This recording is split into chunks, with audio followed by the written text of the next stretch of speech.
Hello there, Bastardeers, and welcome to a new series on A Town Called Bastard.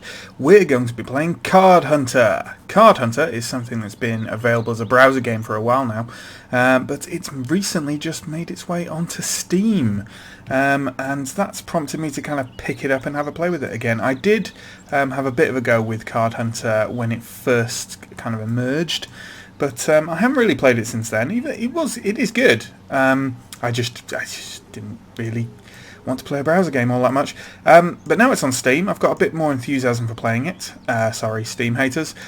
So we're going to have a go. It's a lovely little game of turn-based strategy in a pseudo D&D style world, which is made all the more apposite by the fact that it has a kind of actual tabletop RPG framing story with it. This guy here, he's our dungeon master, and he kind of leads you through the story of what's going on in this fantasy world, while also having this little kind of plot ongoing of basically you're doing an RPG game and his big brother's a bit of a dick and there's something about pizza. I've forgotten all the details really, but it's fairly straightforward. It's also a free-to-play game that doesn't have a huge amount of horrible monetization attached to it, in that you can pay to get some kind of cosmetic stuff if you want, and kind of to slightly increase the loot you get, but not to the point where it actually gives you a significant advantage over the game. So it's a pretty good model. The presentation's lovely, and everything once you're actually in the kind of tactical battle layer looks like little cardboard standees, like 80s D&D stuff, which is charming, just absolutely charming. So let's get going. I've done the tutorial because I wouldn't, because you don't really want to see that. So we're now going to the Orcs Head Tavern. Whoa. To have a look at what we can do. We've got to recruit some characters basically to get going with, and it looks like we can recruit all three of these: the Dwarf Warrior, the Human Warrior, and the Elf Warrior. So let's do just that. I think let's recruit that Hirnkron. That'll do. Shall we call our dwarf something different? I'll tell you what. Let's name all these warriors after people on the channel. The Dwarf Warrior, well, the mightiest bearded of all of us on the channel is Chris. So he can be Chris the Dwarf Warrior. There we go. Chris hears the call to adventure, strides over from the bar and pledges to help the old man. There's an old man asking for help. I also clicked through that. Sorry. So there we go. It's time for your first adventure. Click exit and return to the map. Do I only get one? Oh, I only get one guy. Okay, that's fine. That's fine. I like the dwarf anyway. That's cool. With his last breath, the old man gasps and points towards the nearby village of Omelette. Oh my god! Okay, can we not recruit more people? Aside from the must and the dust, the tavern is uninhabited. Evidently not. For some reason, I seem to remember having more characters. But oh well, that's fine. We start off with Chris the Dwarf. And let's do the raid on Omelette. Kobolds are raiding the peaceful village of Omelette, slaughtering the villagers and plundering their meagre possessions. Will a brave adventurer step up to send these vicious bandits packing? The peasants will surely reward anyone valiant enough to aid them stopping the raid on Omelette. Oh no, an exciting battle for one character. It's great. I love all this stuff that looks like kind of 80s RPG modules. Oh, it's so good. Regular adventure, complete this for experience and bonus loot. Let's begin the adventure. And apparently starting properly gives him the chance to explain a few more of the rules to us. The streets of Omelette. The village of Omelette's peaceful existence is torn asunder by the din of battle. A kobold raiding party has descended from the hills and set about ruthlessly sacking the small community. Drawing your sword, you rush to repel the invaders. Oh yeah.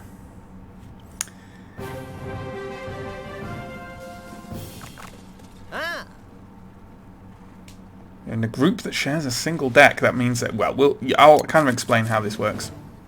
So essentially, all your characters, as well as all the enemies, have cards you can use to move around or hit people or various things like that. Do kind of utility things in the case of mages and the like.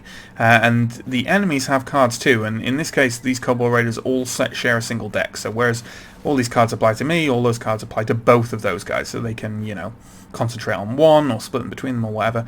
At the end of a turn, when we run out of cards, we can pass, and that means we redraw cards for the next round, and the cards you have depend on the equipment you have. So it's pretty neat. It's pretty neat. Look at this game. It's so lovely. Look at that stuff. It's so great. Anyway, okay. Well, we're going to walk forwards, and we're going to walk over to here. And when a group plays a move card, they all move at once. Okay, interesting to know. So that kobold's over here, which means we can lamp him horribly. You can right-click on these to kind of get a better look at your attacks.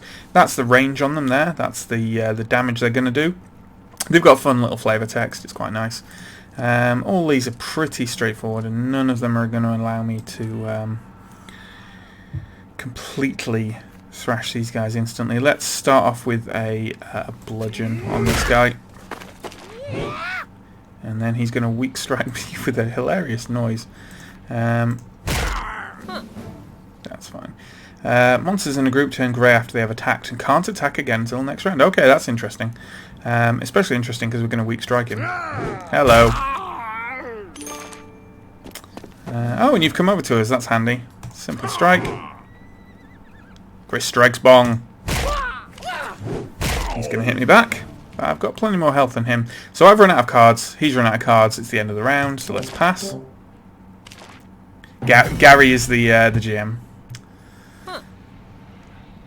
At the start of each round, you always draw one bonus move card. Okay.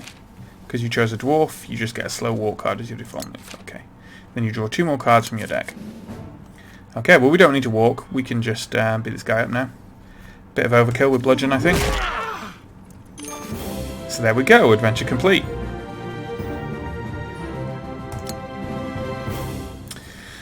Aftermath. The village is saved and the remaining kobold raiders scamper off into the fields. The grateful villagers reward you handsomely. The task now remains to track these miscreants back to their lair and put a stop to the attacks. Collect loot. Okay, so we've got a lot of XP. Let's open this chest to have a look at our stuff we get. Amber shards. They should be worth several gold pieces. And what's this? Pickled herring. Interesting. Just treasure?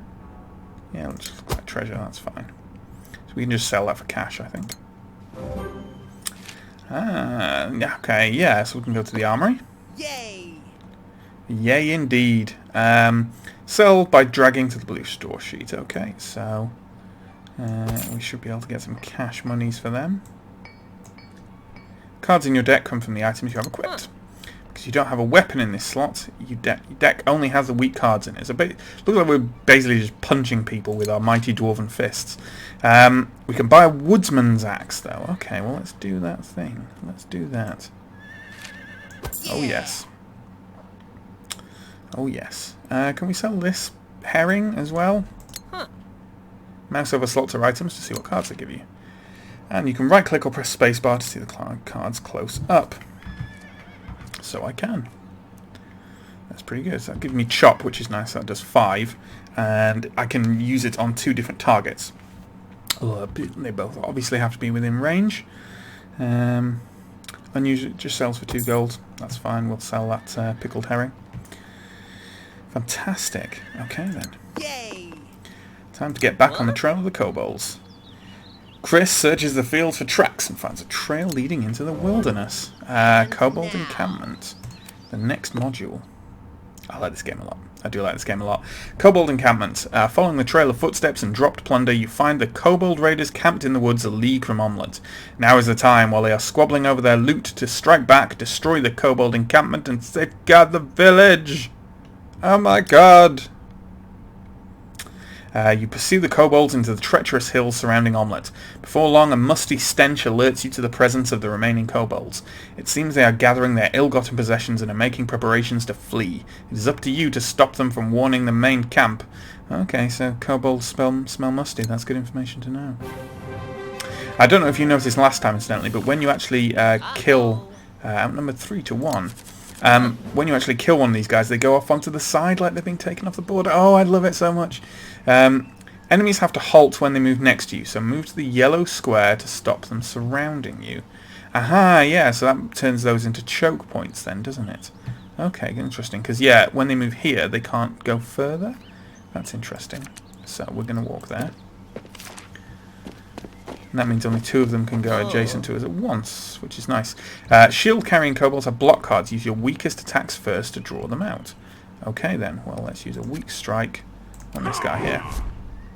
Weak block, which he manages, because it's kind of a die roll. Basically, you use cards to block or to mitigate damage as they come up. But they're kind of used automatically. But some of them involve making a little die roll as well. So he's managed to achieve that. And he's going to weak strike me. And then I'm going to simple strike on him. Weak strike on me. Bludgeon on... Yeah, it's only 1 point. It's worth it for just getting rid of him, I think. Definitely worth it for just getting rid of him. Okay, that's the end of that round.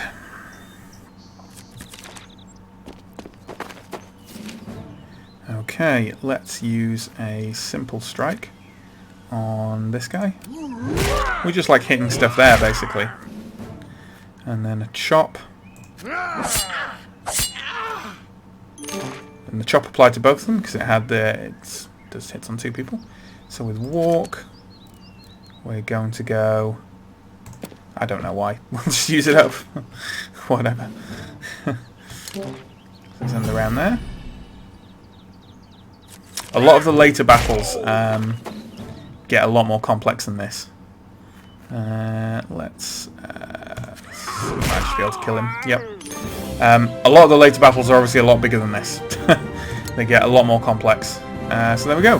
Having dispatched the raiding party, you overturn their camp and liberate what items they had. Searching the area reveals a cave mouth and a crude earthen tunnel leading into the darkness under the hills.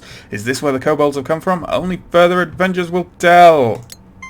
So let's collect our loot for that. We've leveled up, which is great. So, ooh, we get more health and we can use a shield. Let's open the chest. Okay. Got some nice stuff. A rare item, the Kobold Killer. That should come in handy. Okay, so let's take that. What have we got here? Lustrous Pearl. So, looks like it was going to sell for a lot on a Woodsman's Axe. Okay, so it's time to look. Basically, we can now replace our axe with the Kobold Killer if we want. And it looks like that's a solid thing all round.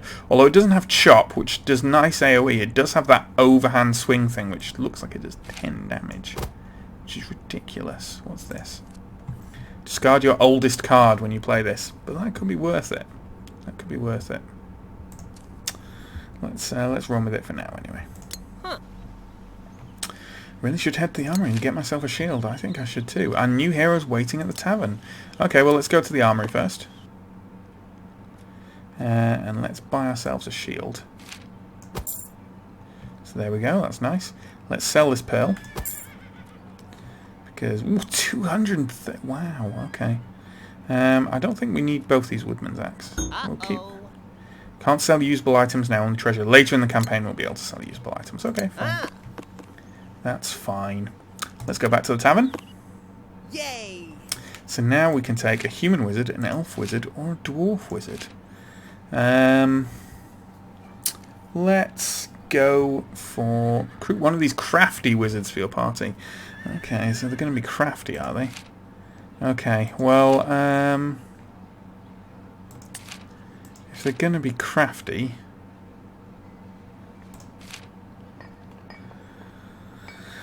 well, if they're crafty, it's got to be Neil, really, hasn't it? It's got to be Neil. And I often think of as Neil a bit of an elf. There's a female elf, but I'm sure he won't mind if we just kind of Neelina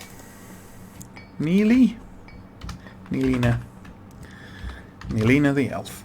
There we go. Long-range attackers and can develop powerful magic, but they are fragile fighters. Adventurer. We're going to pursue the kobolds, return to the map and follow the tunnels into darkness if you dare. I dare. I do dare. So there we go. I think we'll leave the episode there. Real quick starting episode, but that's fine. So yeah, we've killed a load of kobolds. We've recruited Chris and Neelina.